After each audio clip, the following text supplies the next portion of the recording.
ஒரு பெண் ஜாதகத்தில் சூரியன் செவ்வாய் சேர்க்கை, இந்த சூரியன் செவ்வாய் சேர்க்கை நன்மையா அப்படின்னு பார்க்கும் பொழுது இதை பற்றி நம்ம முதல்லையே பேசியும் இருக்கிறோம். இந்த சூரியன் செவ்வாய் சேர்க்கை, சூரியன் அப்படிங்கிற கிரகம் வந்து ஆத்மா, செவ்வாய் அப்படிங்கிற கிரகம் வந்து அகங்காரம், தன்முனைப்பு. அதே மாதிரி பெண்ணுக்கு மாங்கல்யத்தை குறிக்கக்கூடியவன் மாங்கல்யக்காரகன் என்று சொல்லக்கூடிய கிரகம்.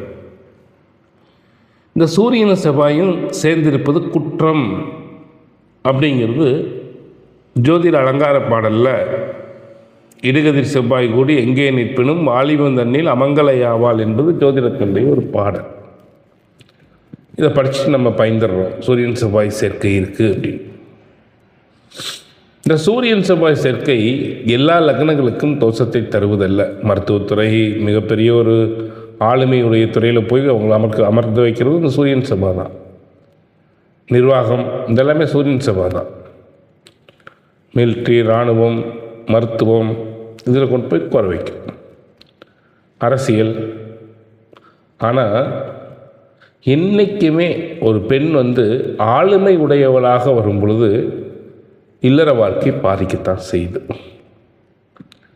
நீங்கள் அவை பாட்டி எடுத்துக்கங்க, நம்முடைய மறைந்த முன்னாள் முதல்வர் ஜெயலலிதா அம்மா எடுத்துக்கங்க. இந்த மாதிரி ஆளுமை அப்படிங்கிறது அதிக ஆக இங்கே இல்லற வாழ்க்கை பாதிக்க செய்யுது. பெண் உணர்வுபூர்வமான அறிவுடையவள் என்று நம்முடைய தர்மசாஸ்திரங்கள் சொல்கின்றன. அப்போ உணர்வு சார்ந்த அறிவு சிறப்பு.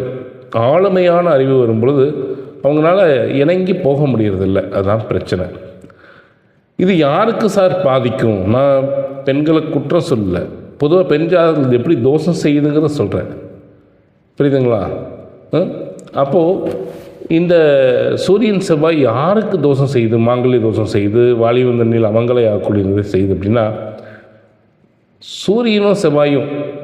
இப்போ பாருங்கள், துலா லக்னத்துக்கு எடுத்துட்டீங்க அப்படின்னா செவ்வாய் சரத்துக்கு மாரகாதிபதி, சூரியன் துலா லக்னத்துக்கு பாதகாதிபதி. அதே மாதிரி மகர லக்னத்துக்கு எடுத்திங்கன்னா சூரியன் அஷ்டமாதிபதி, செவ்வாய் பாதகாதிபதி. இப்படி ஒரு தீங்கை செய்யக்கூடிய பாவகத்தின் அமைப்பு பெற்றால்தான் இந்த சூரியன் செவ்வாய் இந்த ரெண்டு லக்னத்துக்கு தான் கடுமையான தோஷத்தை இல்லற வாழ்க்கையை பாதிச்சிருது.